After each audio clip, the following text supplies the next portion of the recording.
Hello नमस्कार दोस्तों, आपका स्वागत है आपके YouTube चैनल एनसीईआरटी बोर्ड में। तो आज हम स्टार्ट करेंगे चैप्टर नंबर 2 जो कि मानव तंत्र से रिलेटेड है। यह चैप्टर बहुत ही ज़्यादा नंबर का है और बोर्ड की दृष्टि से बहुत ही इंपॉर्टेंट है, तो इसे अच्छी तरीके से पढ़ना है। तो चलिए शुरू करते हैं। ह्यूमन सिस्टम यानी मानव तंत्र। मानव तंत्र में फर्स्ट आता है हमारा शरीर। हमारा शरीर एक बहुत ही जटिल संरचना है। जिस प्रकार से मकान ईंटों से मिलकर बना होता है, ईंटें रेत के कणों से मिलकर बनी होती है, उसी प्रकार से हमारा शरीर कोशिकाओं से मिलकर बना होता है। कोशिका हमारे शरीर की संरचनात्मक एवं क्रियात्मक इकाई होती है। कोशिकाओं से मिलकर क्या बने होते हैं? उत्तक। जैसे उत्तक कौन कौन से हो गए? पेशियां, अस्थि, हड्डियां। और उत्तकों से मिलकर क्या बना होता है? अंग। और जैसे अंग कौन कौन से हो गए? अमाशय, यकृत, छोटी आंत, बड़ी आंत। और अंगों से मिलकर क्या बना होता है? तंत्र। अब जैसे तंत्र कौन कौन से हो गए? श्वसन तंत्र, पाचन तंत्र, उत्सर्जन तंत्र। तंत्र क्या करते हैं? तंत्र खाना खाते हैं तो खाना खाया उसका अवशोषण करना, उसका पाचन करना और उसको ऊर्जा में कन्वर्ट करना। ये पूरी प्रक्रिया जिसके द्वारा संपूर्ण की जाती है ना, उसे एक तंत्र कहते हैं। तो हमारे खाने को पचाने वाला तंत्र क्या कहलाता है? पाचन तंत्र। जैसे सांस लेने की पूरी प्रक्रिया किसके द्वारा संपूर्ण होती है? श्वसन तंत्र के द्वारा। और अपशिष्ट पदार्थों को बाहर निकालने की पूरी प्रक्रिया किसके द्वारा संपूर्ण होती है? उत्सर्जन तंत्र के द्वारा। तो यानी तंत्र, अलग अलग तंत्र के अलग अलग कार्य। अब इन विभिन्न प्रकार के तंत्रों से मिलकर क्या बना होता है? हमारा शरीर। तो इनमें हमारे बोर्ड के सिलेबस के अनुसार इसमें फर्स्ट तंत्र आता है हमारा पाचन तंत्र। तो चलिए शुरू करते हैं। पाचन तंत्र। मानव में अंगों व ग्रंथियों का वह समूह जो भोजन के पाचन तथा अवशोषण का कार्य करता है, उसे पाचन तंत्र कहते हैं। तो अब इसे समझते हैं। हम जो भोजन करते हैं वह भोजन बहुत ही जटिल पदार्थों से मिलकर बना होता है। उन जटिल पदार्थों को सरल पदार्थों में तोड़कर उन्हें ऊर्जा में कन्वर्ट करना और उनका अवशोषण करना, यह पूरी प्रक्रिया एक पाचन तंत्र के द्वारा पूर्ण की जाती है। पाचन तंत्र के अंदर दो तरह की चीजें कार्य करती हैं। कौन कौन से? अंग एवं ग्रंथियां। फर्स्ट है अंग, दूसरी ग्रंथियां। हमारे मानव पाचन तंत्र के दो भाग होते हैं। फर्स्ट भाग आहार नाल, दूसरा ग्रंथियां। अब इसमें शुरू करते हैं आहार नाल। यह मनुष्य के पाचन का मुख्य भाग होता है जो मुख से लेकर मल द्वार तक फैली रहती है। यह लगभग 8 से 10 मीटर लंबी होती है। आहार नाल के मुख्य भाग। आहार नाल में 7 अंग होते हैं और 3 ग्रंथि होते हैं। अब कौन कौन से होते हैं देखिए। फर्स्ट अंग है मुख, सेकंड ग्रासनी या ग्रासिका, थर्ड ग्रासनली, फोर्थ अमाशय, फिफ्थ छोटी आंत, सिक्स बड़ी आंत और सेवंथ मलद्वार। छोटी आंत को क्षुद्रांत भी कहते हैं और बड़ी आंत को बृहदांत भी कहते हैं। अब इनमें ग्रंथि आती है, 3 ग्रंथि। कौन कौन सी? लार ग्रंथि, यकृत ग्रंथि और अग्नाशय ग्रंथि। वैसे ग्रंथियां तो और भी होती है, जैसे पीयूष ग्रंथि, एड्रिनल ग्रंथि, लेकिन ये हमारे पाचन तंत्र की नहीं है। हमारे पाचन तंत्र की ओनली 3 ग्रंथि है। कौन कौन सी? लार ग्रंथि, यकृत ग्रंथि और अग्नाशय ग्रंथि। अब ग्रंथियों का कार्य क्या होता है? ग्रंथियों का कार्य होता है हार्मोन्स का स्रावित करना। और आहार नाल के प्रमुख 7 अंग हैं। इनका कार्य क्या होता है? इनका कार्य, ये एक दूसरे के सहायक होते हैं, ये एक दूसरे के बिना अधूरे होते हैं। जिस प्रकार से मुख में जो भोजन होता है उसको चबाकर ग्रासनली के द्वारा अमाशय तक पहुंचाना, अमाशय के द्वारा उसका पाचन छोटी आंत में पहुंचाना, छोटी आंत के द्वारा उसका पूर्ण पाचन करना और क्षुद्रांत, मतलब अलग अलग कार्य होता है जो मैं आपको आगे समझाने वाला हूं। अब इसके बाद आता है आहार नाल के प्रमुख कार्य। तो इसमें आहार नाल के प्रमुख कार्य, फर्स्ट कार्य आहार को सरलीकृत करके पचाना। तो चलिए समझते हैं इसे। होता है उसे सरलीकृत करना। हम पहले ही बात कर चुके हैं कि भोजन एक जटिल पदार्थ होता है। इसके अंदर कार्बोहाइड्रेट्स, विटामिन, खनिज लवण, प्रोटीन, वसा होते हैं। ये सब होते हैं जो कि हम फर्स्ट चैप्टर में पढ़ चुके हैं। उन सभी को सरलीकृत करना और उनसे ऊर्जा प्राप्त करना, यह कार्य किसके द्वारा होता है? आहार नाल के द्वारा। सेकंड कार्य आता है पाचित आहार का अवशोषण करना। इसमें आता है पाचित आहार का अवशोषण करना, यानी हमारा शरीर है जो भोजन का क्या करता है? अवशोषण। अब हम भोजन का अवशोषण क्यों करते हैं? ऊर्जा के लिए।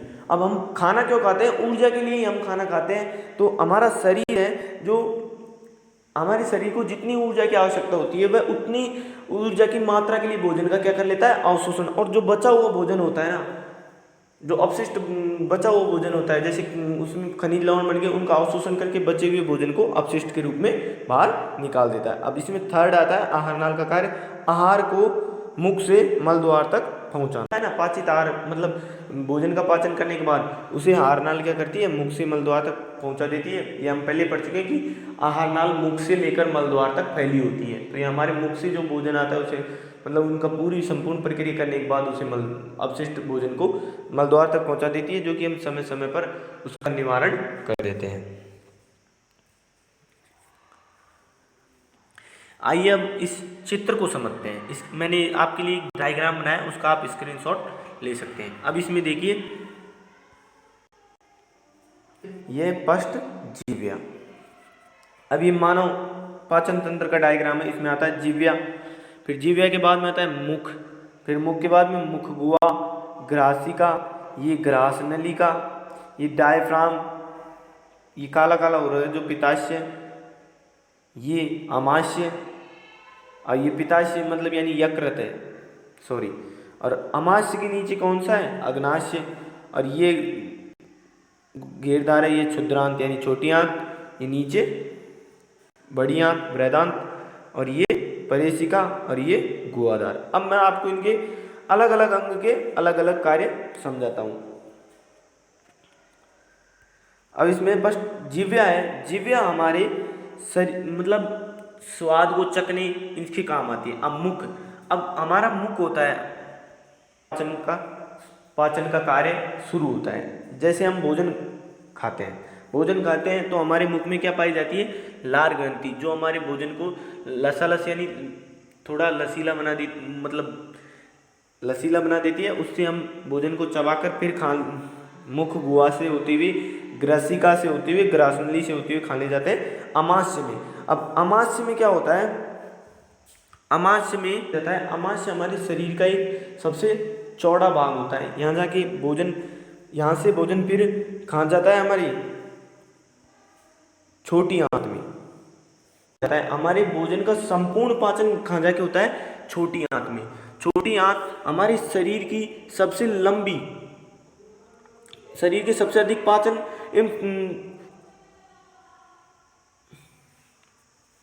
शरीर की छोटी आंत होती है। हमारे शरीर की सबसे लंबा भाग छोटी आंत होती है। और हमारे शरीर का पूर्ण मतलब हमारे भोजन का पूर्ण पाचन किस में होता है, छोटी आंत में। और छोटी आंत से भोजन खाया जाता है बृहदांत में। बृहदांत बड़ी आंत का क्या कार्य करता है, बड़ी आंत जो भोजन होता है उस भोजन में से खनिज लवण एवं कुछ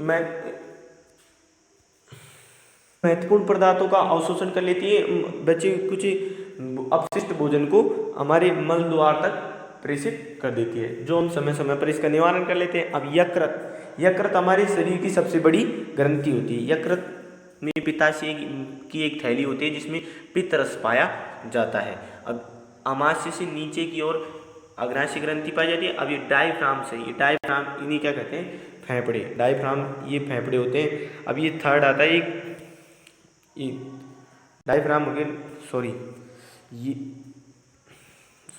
हो गया डायफ्राम। ये डायफ्राम के ऊपर जो ये वाला आकार है ना, ये डायफ्राम हमारे फेफड़े हैं। अब हमारे शरीर में एक और अंग परेशिका, इसका कोई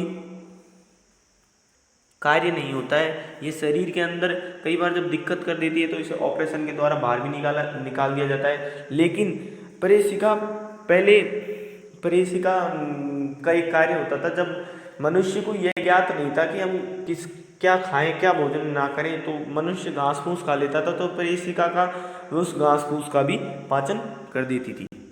अब ये पूरी प्रक्रिया हमारे पाचन तंत्र से रिलेटेड हो गई, तो इससे हमारा पाचन तंत्र कंप्लीट होता है। और यहाँ हमने मानव तंत्र का एक निर्मित चित्र बनाया जिसमें मुख गुहा का क्या स्पेशल कार्य है, और लार ग्रंथि का क्या कार्य है, ग्रेसिका का क्या कार्य है, अमाशय का, यकृत का, पित्ताशय का, अग्नाशय ग्रंथि एक मिश्रित ग्रंथि होती है। तो नमस्कार,